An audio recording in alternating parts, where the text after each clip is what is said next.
Hey there everyone, I hope you're doing well. I finished this illustration recently and I realized that I haven't really done too many full drawing process videos. So I'm taking this opportunity to do something like that for the first time really.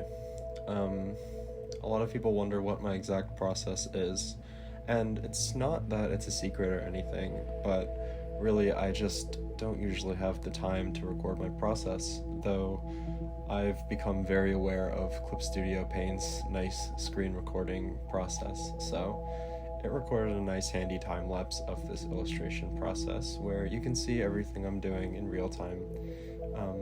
Actually not real time, it's sped up quite a bit.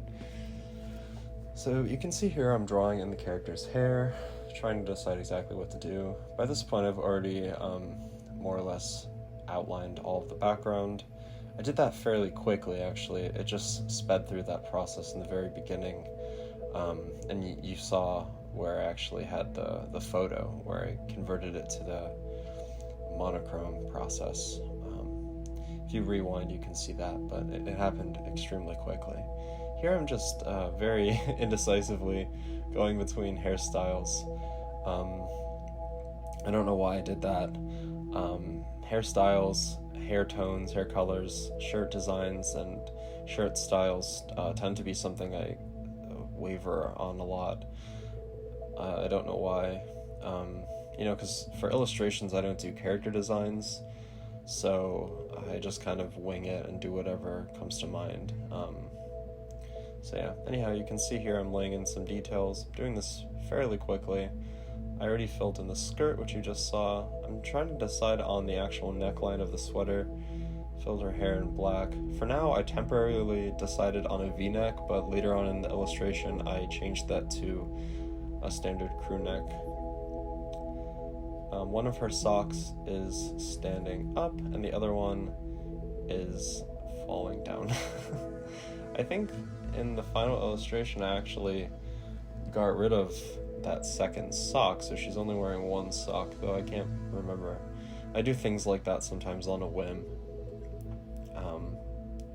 And if I did erase the second sock, I wonder why I did it. I'm not sure exactly why I would have done that. If you just saw the illustration flip there to the right, it's because I was checking the symmetry. Anyone who's learning how to draw digitally, a great way to check if your character's features like their eyes and the lengths of their hands, legs, facial structure, everything. A great way to make sure that's even is to just flip it horizontal. Flip the canvas horizontal. Here you see I'm laying in some details in the background. I'm actually going in by hand and going over the sort of metal mesh on the railing. There, you see I just changed her neck to a crew neck, and I drew something on her sweater. What I wrote there actually says haha happy in Japanese. So I changed the style of his shirt. It was overalls before, but now it's just like this sort of baggy crew neck shirt with this folded up long sleeve shirt underneath. If you saw there for a second, it said no boy no cry 1 2 3 4. That's actually from a Naruto opening.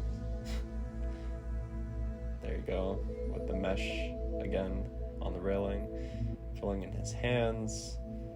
There we go, more mesh on the railing, doing that by hand. A lot of people think I just convert my stuff from photos and then that's it, and then I'm done. But seeing this, I hope, is a very enlightening experience. And you can only imagine how much this is sped up, so I hope you realize the amount of time this stuff takes.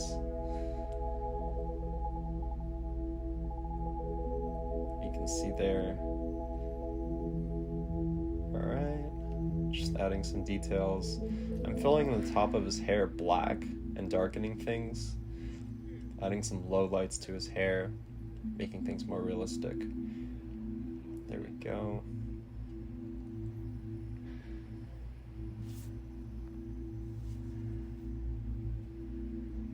Spending a while on his hair. I think I'm gonna take a bong rip while I'm waiting on this hair to be done. And I have some coffee left, so I'm gonna sip that.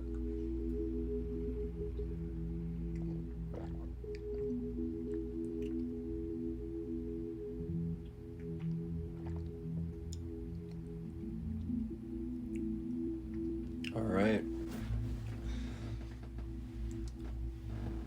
I don't even know what I'm working on right now. What exactly am I doing in the illustration? Oh, I'm doing stuff in the bottom right corner, and I'm working on the floor in general. There we go, okay. Now I see. I remember I got really particular about the shading for a bit, and I kind of redid a bunch of stuff, and that took some time.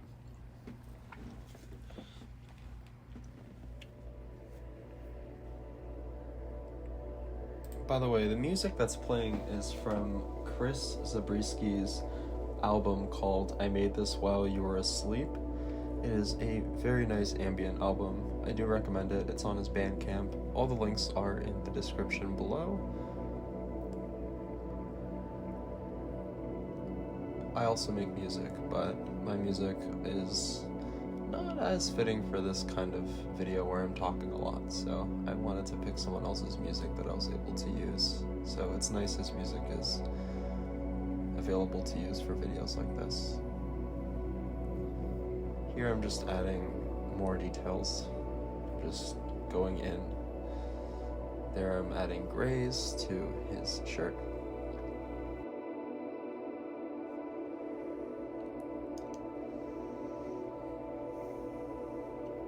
So now I'm starting to work on the building in the background, just outlining the windows, filling that in and giving it proper attention so it doesn't look like I just kind of left it photo processed. I want it to feel like part of the illustration equally as much as the characters and the background that's in the foreground, if that makes sense. Right, because there's a background that's in the far background, and then there's a background that's in the foreground that the characters are standing on. That helps build the whole tone of the illustration. So, I'm adding in some other details here. And,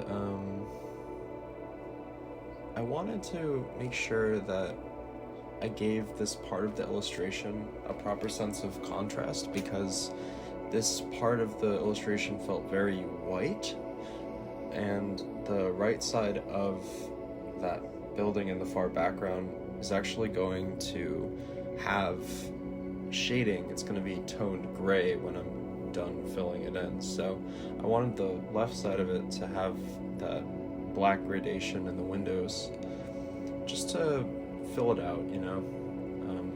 It makes a lot of sense to have it there, especially considering it's bright outside. You know, the interior spaces visible through the windows would be dark. So I'm just adding some other gray details.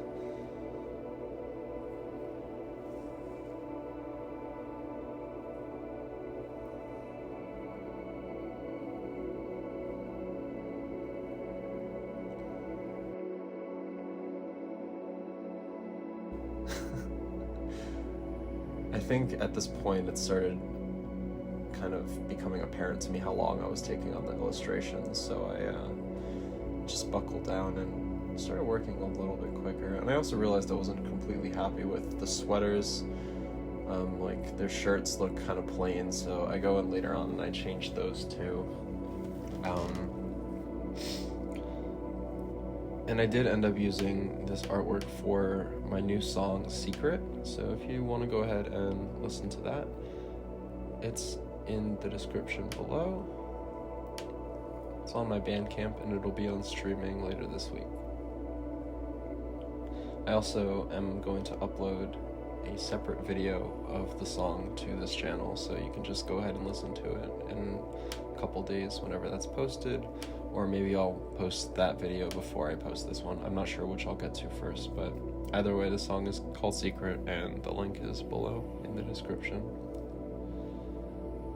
So here I'm still just touching things up in the far background, and then on the ground a bit, laying in some shading, some highlights on the pants.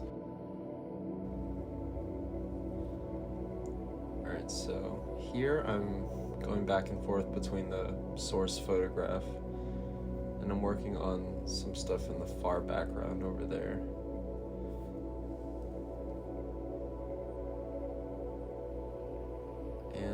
I've decided what to do with the shirt, or sweater I mean, and then his shirt is going to change pretty soon as well. I shaded that building in the far background like I was mentioning before. So you can see what would have happened with how dull things would have looked if I didn't darken those windows. Things would have really lacked that contrast.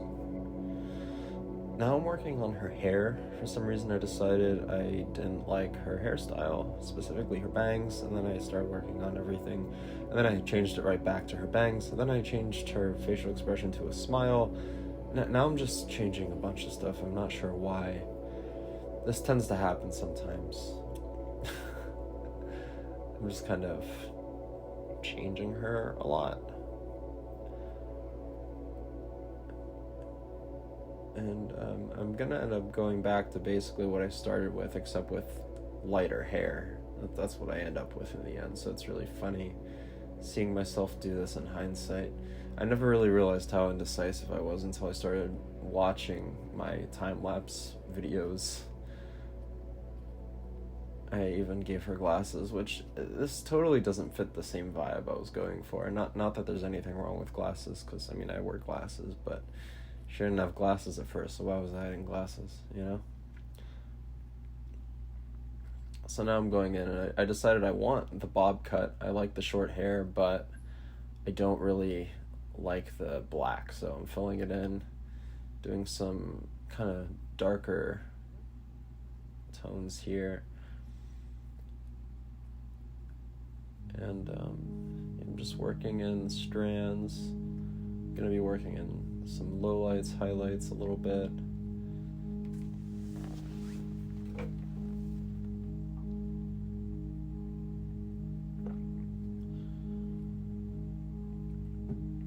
So I'm just trying to touch that up on the right side of her head there.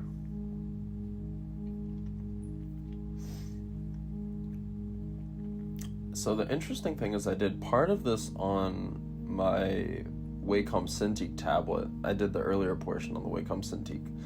And then I moved to the iPad Pro. I do prefer the iPad Pro a lot after going back to it. I started doing my assistant work for the manga series I work on the Wacom, because that's what my friend who I work with asked me to work on. I don't know why I listened, but I just like the iPad more, so I'm doing that. I'm doing everything on the iPad again. Oh, yeah, there we go. I added the designs to the shirts. So those are illustrations that I drew, and I just composited them onto the shirts. I also changed his collar, like you just saw. Now I'm figuring out like the wrinkles and the lines, trying to get things to work properly. Now I'm working on some stuff, kind of just surrounding them, trying to make sure everything looks proper.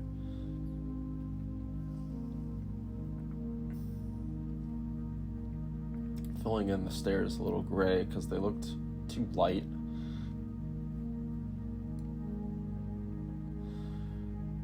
I'm working on his sleeve, I'm working on his shoulders, the wrinkles, some, working on his neck, working on the shading behind him. I just felt like the stuff there looked a little bit off.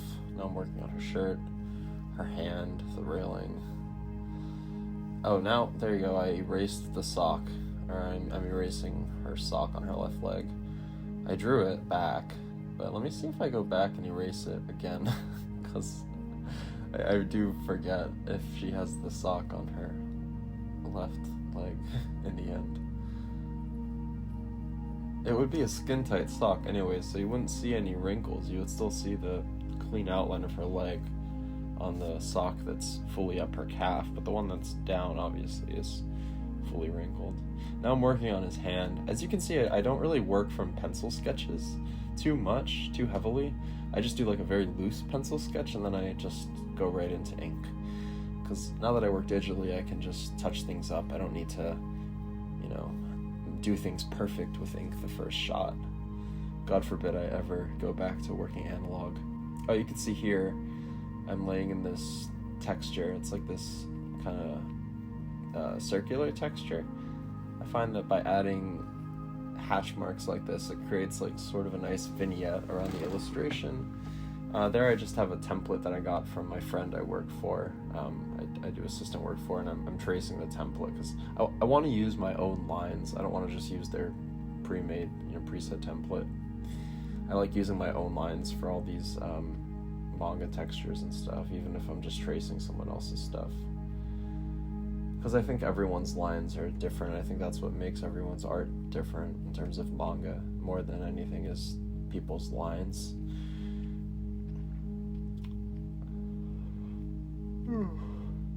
Alright, so yeah, I'm just laying in that texture. There we go. It blends in pretty well. Creates like a nice contrast. Creates a nice vignette around the illustration. It brings the foreground forward, and it brings your attention more to the boy instead of up to the stairs where it doesn't need to be. Now I'm changing his nose and his mouth quite a lot, actually. I'm changing his facial structure a fair amount. I just wanted a bigger nose. I didn't want like such a feminine nose on him, He looked a little androgynous, which is okay most of the time, but I wanted it to be pretty clear that this is a boy and a girl, so that's what it is. Now I'm adding that same texture that I added on the underside of the stairs above. I'm adding that to the floor in the foreground. So you can see like it really creates a nice foreground presence. It really brings your attention to the subjects of the illustration. It frames the subjects nicely without you even realizing that your eye is being guided by the vignette, by that circular perspective vignette, It's very automatic. That's why I like this technique. The first manga artist I saw do it is Inio Asano, and Yohei Kurihara also does it a bit, and now Yumi, who I work for, they do it sometimes, not too much. So there we go, with more laying in some gray, just trying to fill things in, darken things where they need to be darkened. I missed a lot of the shadows from the railings, so I'm filling those in now. Also the drop shadow from him on the stairs, that was really important. For her, I didn't really need to indicate her shadow too much, because it was more or less taken care of by being covered and just having to show the little bit near her legs. So we're nearing the end now, so I'm adding in some final details. Yeah, I don't know how long this illustration took exactly, like real time without time lapse, and yeah, it's more or less looking finished. Alright, so the illustration is completely finished. It took me a while, though I'm not sure how many hours exactly it took due to this all being time-lapsed. I wish there was a real-time option upon exporting, but I don't think that's possible. I think that would take up way too much data on my iPad. Anyhow, thank you so much for watching this video. If you do enjoy these commentary type videos, please do leave a thumbs up and subscribe. I'm planning on making a lot more content like this for my manga pages and illustrations. Lots of cool stuff coming up. I'm just very busy, so I have to find the time to make the videos in addition to all of my art, but I'm doing my best. If you don't already follow my Instagram and my Twitter, the links are in the description below. As mentioned before, I also make music. My new songs, Secret and Home, are out on Bandcamp right now. They will be on Spotify and other streaming platforms in a few days. And if you'd like to listen to my other previously released stuff, the link to listen on Spotify is below as well. You can also find me on Apple Music and wherever else. Remember, the music provided in this video is not mine. It's actually made by a very, very talented musician named Chris Zabriskie, and the album is titled I Made This While You Were Asleep. The link to find Chris Zabriskie's album is in the description below as well. You can buy it on Bandcamp for very cheap. Musicians, thrive off of small donations on their Bandcamp. Artists thrive off of small donations to their Patreon and Cash App, whatever it may be. So if you do have the means right now, go support artists you like if you can afford it. Anyhow, have a great day. Thanks so much.